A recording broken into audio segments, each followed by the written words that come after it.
ಗೋಪಿನಾಥರ 101 ಹಾಸ್ಯಲೇಖನಗಳ ಸಂಕಲನದಿಂದ ಒಂದು ಹಾಸ್ಯಲೇಖನ. ನಿಮಗೂ ಹೆಸರಿಡಬೇಕೆ. ತರಕಾರಿ ಪುಟ್ಟಲಿಂಗನ ಅಂಗಡಿ ನಮ್ಮ ಮನೆಯಿಂದ 5 ನಿಮಿಷದ ನಡಿಗೆ.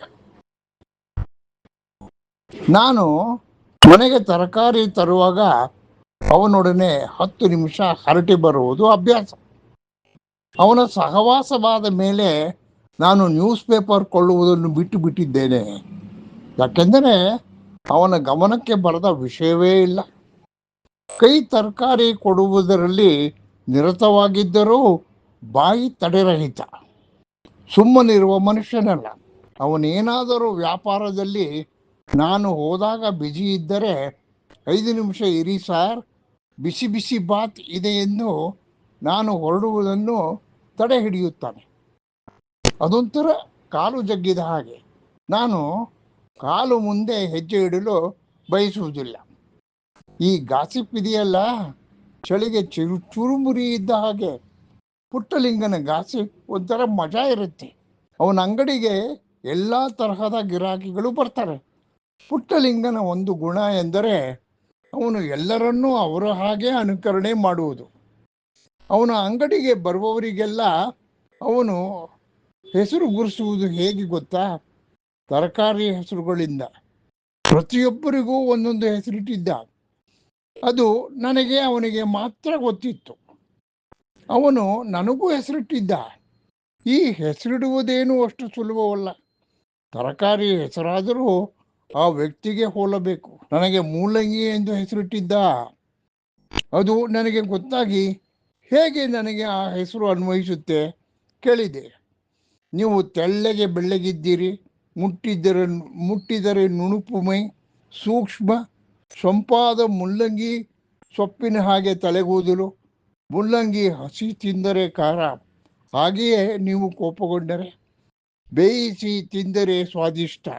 ಇನ್ನು ಮೂಲಂಗಿಯಿಂದ ಮಾಡುವ ಬಗೆಬಗೆಯ ಅಡುಗೆಯ ಹಾಗೆ ನಿಮ್ಮ ಲೇಖನಗಳು ಬಗೆ ಬಗೆ. ಸಾಕಪ್ಪ ನನ್ನ ಗುಣಗಾನ.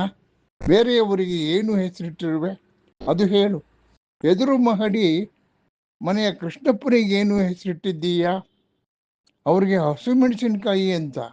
ಯಾಕೆ ಅವರಿಗೆ ಆ ಹೆಸರು? ನೋಡಲು ಅವರ ಮೂರ್ತಿ ಚಿಕ್ಕದೆ, ಆದರೆ ಕೋಪಿಷ್ಟ. ಮೂಗಿನ ತುದಿಯಲ್ಲೇ ಕೋಪ. ಹಸಿ ಮೆಣಸಿನಕಾಯಿಯೂ ಹಾಗೆ, ನೋಡಲು ಎಷ್ಟು ಚಂದ, ಮೈ ತುಂಬ ಮಿರಿಮಿರಿ, ಆದರೆ ಅಷ್ಟೇ ಖಾರ. ಕಾಯಿಸಿದ ಎಣ್ಣೆ ಸೋಕಿದರೆ ಸಿಡಿಯುತ್ತೆ, ಮಾತಾಡಿದರೆ ಎಗರುತ್ತಾರೆ. ಹಾಗೆ ಕೃಷ್ಣಪ್ಪ ಅವರ ಒಗ್ಗರಣೆ ಹಾಕಿದ ಮೆಣಸಿನಕಾಯಿ. ಹೀಗೆ ಆಕಾರವಿರುವ ಹೊಟ್ಟೆ ಉಳ್ಳವರಿಗೆ ಬೂದುಗುಂಬಳಕಾಯಿ, ಸ್ವಲ್ಪ ಎತ್ತರ ಉದ್ದಕ್ಕೆ ದಪ್ಪಕ್ಕಿರುವವರಿಗೆ ಪಡವಲಕಾಯಿ, ಸಣಕಲಾಗಿ ಕಾಣುವವರಿಗೆ ನುಗ್ಗೆಕಾಯಿ, ಹುಳುಬುರುಕರಿಗೆ ಈರುಳ್ಳಿ, ಚಂದನ ಹುಡುಗಿಯಾಗಿದ್ದರೆ ಒಬ್ಬೊಬ್ಬರಿಗೆ ಒಂದೊಂದು ಮಾವಿನ ಹಣ್ಣಿನ ಹೆಸರು. ನೀಳ ನಾಸಿಕ ಉಳ್ಳ ಹುಡುಗಿಗೆ ಗಿಣಿ ಮೂತಿ ತೋತಾಪುರಿ ಎಂಬ ಹೆಸರು. ಸುಂದರ ಯುವತಿ ಕೆಂಪಕ್ಕಿದ್ದರೆ ರಸಪುರಿ, ಮಲ್ಲಿಕ, ದಪ್ಪಗಿದ್ದರೆ ಆಮ್ಲೆಟ್ ಮಾವು, ತರಲೆ ಹುಡುಗರಿಗೆ ಮಿಡಿ ಮಾವಿನಕಾಯಿ, ಮುಖದಲ್ಲಿ ಮಡವೆ ಇದ್ದವರಿಗೆ ಸೀತಾಫಲ, ಕೆಟ್ಟದಾಗಿದ್ದರೆ ಗೆಣಸು, ಕೆಂಪಗಿದ್ದರೆ ಟೊಮೆಟೊ, ಆಪಲ್ ಇತ್ಯಾದಿ ಇತ್ಯಾದಿ. ಹೀಗೆ ಅವನದೇ ಒಂದು ಪಟ್ಟಿ ತಯಾರಿಸಿಕೊಂಡಿದ್ದ. ಅವನು ನನ್ನೊಂದಿಗೆ ಹೇಳುತ್ತಿದ್ದನಾದರೂ ಯಾರಿಗೂ ಆ ಹೆಸರುಗಳಿಂದ ಕರೆಯುತ್ತಿರಲಿಲ್ಲ, ಮನ ನೋಯಿಸುತ್ತಿರಲಿಲ್ಲ. ಒಂದಿನ ಪುಟ್ಲಿಂಗನಿಗೆ ಇನ್ನೂ ಬಹಳಷ್ಟು ತರಕಾರಿಗಳ ಹೆಸರು ನೀ ಯಾರಿಗೂ ಇಟ್ಟಿಲ್ಲವಲ್ಲ, ಏಕೆ?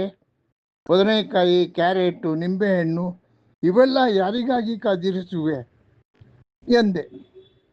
ಎಲ್ಲ ತರಕಾರಿ ಸಾರ್ವಜನಿಕರಿಗೆ ಕೊಟ್ಟು ಬಿಟ್ಟರೆ ಹೇಗೆ ಸರ್? ನನ್ನ ಸಂಸಾರದವರಿಗೂ ಬೇಕಲ್ಲ. ನಿಂಬೆಹಣ್ಣು ಎಲ್ಲಕ್ಕಿಂತ ಶ್ರೇಷ್ಠ, ಎಲ್ಲಕ್ಕೂ ಉಪಯೋಗ. ಅದರಲ್ಲೂ ಗಜಲಿಂಬೆ ಇದ್ದರೆ ಒಳಿತಲ್ಲವೇ? ಅದು ಯಜಮಾನಿಗೆ ಸೂಕ್ತ. ಅದಕ್ಕೆ ಅದು ನಮ್ಮ ಯಜಮಾನರಿಗೆ ಮೀಸಲು. ಇನ್ನು ಬಿಳಿ ಬದನೆಕಾಯಿ ನೋಡಲು ಸುಂದರ. ನನ್ನ ಮಗ ಅವನು ಬಿಳಿ ಬದನೆಕಾಯಿ. ನನ್ನ ಮಗಳು ಸುಕೋಮಲೆ, ಕೆಂಪಗೆ.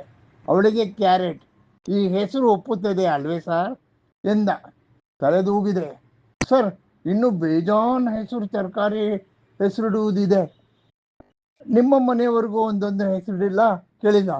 ಸದ್ಯ ಬಿಡಪ್ಪ, ಇನ್ನೂ ಯಾರಿಗೂ ಹೆಸರಿಟ್ಟಿಲ್ಲವಲ್ಲ ಎಂದು ಮನೆ ಕಡೆ ಹೆಜ್ಜೆ ಹಾಕಿದೆ.